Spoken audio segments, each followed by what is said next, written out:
저희 힘들어요. 전 진짜 진심으로 하고 있는데.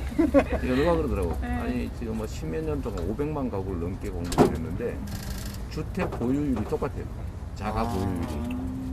별로 안 변해. 이게 뭐냐면 분양을 아무리 해도 분양받아서 누군가 사모아요. 사모으는데 혜택을 주는 경우도 있어. 너무 허탈해요, 이런 얘기 들으면. 그래서 그 문제를 주거용으로 취득하는 경우는 금융 혜택도 좀 주고 세제 혜택도 주고 대신에 비주거용으로 사가지고 돈벌이 하는 데는 금융 혜택도 좀 제한하고 이게 이제 실질적으로 공평한 거잖아요. 인정해야죠, 진짜. 그게 이제 진짜 공평한 거죠.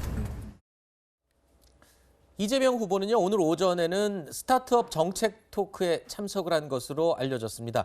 청년 중심 행보를 펼치고 있는데 이번 대선 사실 중도층 그리고 젊은 층 이 두 층을 확실히 잡아야 되는 게 지금 승패를 가르는 가장 핵심이라고 하잖아요. 그렇습니다. 사실 말씀하신 대로 이번 대선에서 인물, 구도 그리고 바람 중에 인물과 구도는 어느 정도 고정되어 있는 부분이 분명히 있고 네. 나머지 중도층과 관련해서 정말 박빙의 승부가 벌어질 겁니다. 그렇다면 이 박빙의 가늠선이 될 수 있을 만한 그 계층은 2030 청년층이고 지금 청년층의 분노가 상당히 크기 때문에 어떤 정당 자체가 중요한 게 아니라 이념이 중요한 게 아니라 내 어떤 이익을 제대로 실현시켜줄 수 있는 민생 후보를 우리가 찍겠다라는 걸 굉장히 명시적으로 여러 이 선거 과정에서 보여주고 있었던 게 바로 2030 세대입니다. 네. 그런데 뭐 윤석열 후보도 당선이 된 이후에 2030 국민의힘 당원들이 뭐 탈당을 한다라고 이야기하고 있지만 사실 이재명 후보 같은 경우에도 2030의 전폭적인 지지를 받고 있다고 보긴 좀 어렵거든요. 네. 그렇다면 이 중원을 누가 먼저 잡고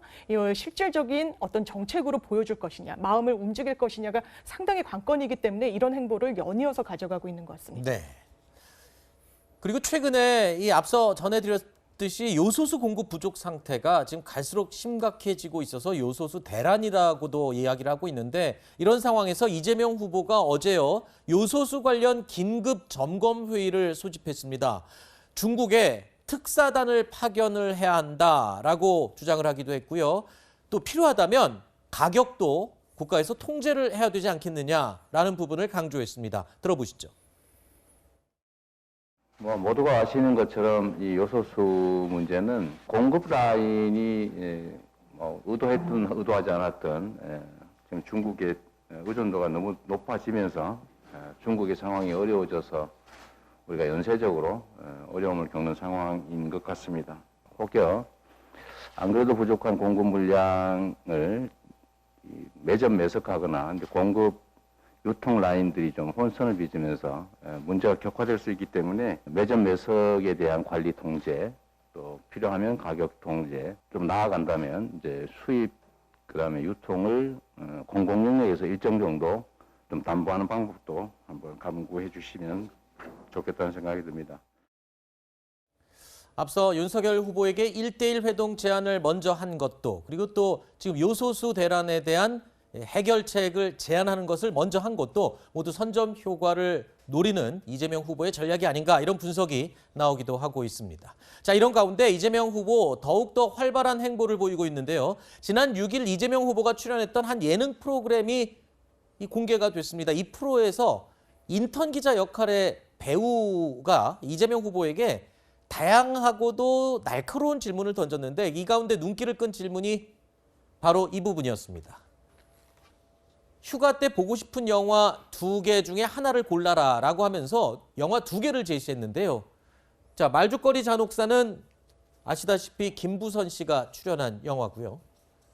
영화 아수라는 현재 논란이 되고 있는 대장동 사건과 매우 유사하다고 해서 많은 관심을 갖는 그런 영화입니다. 이 2개의 영화 중에 어떤 걸 택하겠냐라고 물었더니 이재명 후보는 크게 웃음을 터뜨렸고요.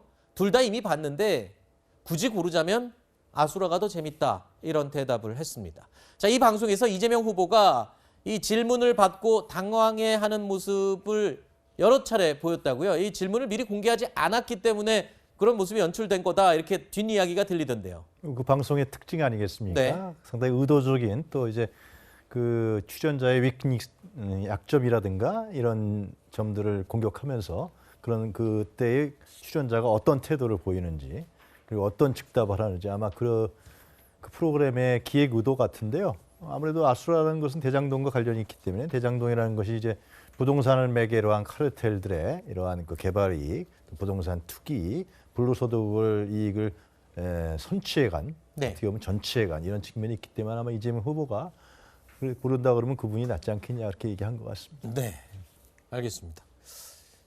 말죽거리 장수가 더 싫어서가 아니고 여러 가지 또 뜻이 담겨 있겠죠. 예능은 예능이니까 예능으로 즐거움으로 또 보는 그런 태도가 있어야 되겠죠.